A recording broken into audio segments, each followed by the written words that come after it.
ইমাম আহমদ বিন হাম্বল রাহিমাহুল্লাহ ছিলেন 10 লক্ষ হাদিসের হাফেজ, এরপরেও জনগণ মেনে নেয়নি। তার পায়ে রশি দিয়ে যেমন কুকুর মারা গেলে রাস্তায় মানুষ টেনে নিয়ে বাইরে ফেলে দিয়ে আসে, ইমাম আহমদ বিন হাম্বল তার যুগে নয়, এখন পর্যন্ত যত মানুষ এসেছে হাদিস শাস্ত্রে সবার চেয়ে বড় পণ্ডিত, এরপরেও জাতি তাকে মেনে নেয়নি, সমাজ তাকে মেনে নেয়নি। তার পায়ে রশি দিয়ে রাস্তায় টানা হতো, তাকে পিটানো হতো। ইমাম আহমদ বিন হাম্বলের মতো মানুষ জাতির কাছে সম্মান পেলেন না। আমরা জাতির কাছে সম্মান পাই বুঝতে পারি না। বুঝতে হবে আমাদের প্রচারের ত্রুটি রয়েছে। হক বড় তিতা, যা কালকে বলছিলাম। জাতি কেন সম্মান করে, জাতি কেন মূল্যায়ন করে? কেউ তো ইট মারে না, ঢেল মারে না, পাটকেল মারে না, সম্মান সহকারে খেতে দেয়। সেই জন্য তো আপনাকে গতকালকে আমি শোনাচ্ছিলাম যে আখেরি মোনাজাতে আপনি হাত তোলার পূর্বে এইভাবে একটু বলুন, তাহলে বুঝবো আপনি হক কথা বলছেন। বুঝলাম আপনি বড় কাজ করছেন, বুঝলাম আপনি বড় হুজুর, অনেক দূর থেকে এসেছেন, আমেরিকা থেকে এসেছেন, লন্ডন থেকে এসেছেন, সৌদি আরব থেকে এসেছেন।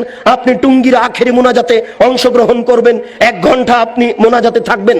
সারা পৃথিবীতে মানুষ টিভি চ্যানেলে আপনার মোনাজাতে অংশগ্রহণ করবে। সেই টুঙ্গি থেকে নিয়ে মতিঝিল পর্যন্ত মানুষ একাকার হয়ে আপনার মোনাজাতে অংশগ্রহণ করবে।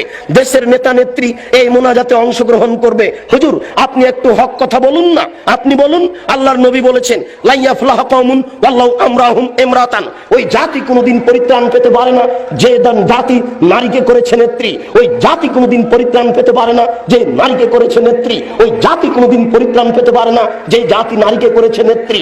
আপনি বলুন দোয়া করার পূর্বে। আল্লাহ রাসূল বলছেন আলী লা তাদুতিম সালান ইল্লা তামাসতাহু ওয়ালা কাবরান মুসরিফান ইল্লা সাওয়াইতাহু। আলী তুমি ছাড়বে না কোনো উঁচু কবর, সবকে ভেঙে সমান করে দাও। আলী তুমি ছাড়বে না কোনো ছবি মূর্তি, সবকে ভেঙে একাকার করে দাও। আপনি এই বক্তব্য দেওয়ার পরে এবার হাত তুলে দোয়া করুন, দেখা যাবে কত নেতা নেত্রী আপনার দোয়াতে অংশগ্রহণ করে, কত জনগণ আপনার দোয়াতে অংশগ্রহণ করে।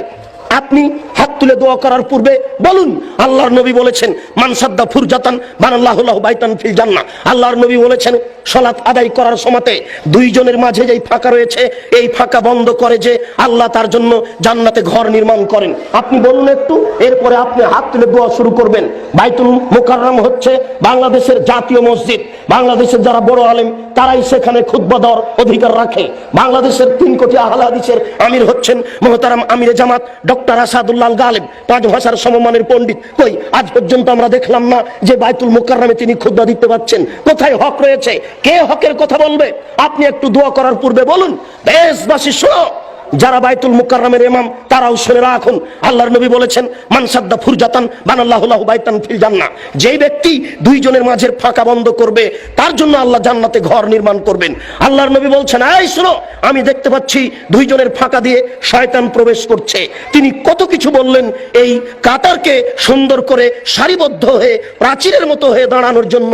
আর বাইতুল মুকাররমে গিয়ে দেখি, অন্যান্য মসজিদে গিয়ে দেখি একজন 1 হাত সামনে আছে, 1 হাত পিছনে আছে, কোন জায়গাতে 2 হাত ফাঁকা আছে, 5 হাত ফাঁকা আছে, এইভাবে সালাত শুরু হয়ে যাচ্ছে। কই আপনি তো একটু হাত তোলার পূর্বে এই কথা বলতে পারেন না? বলুন দেখি, হক বোঝা যাবে কাকে, আর বোঝা যাবে কত মানুষ আপনার এখানে বেশি হয় আর কম হয়।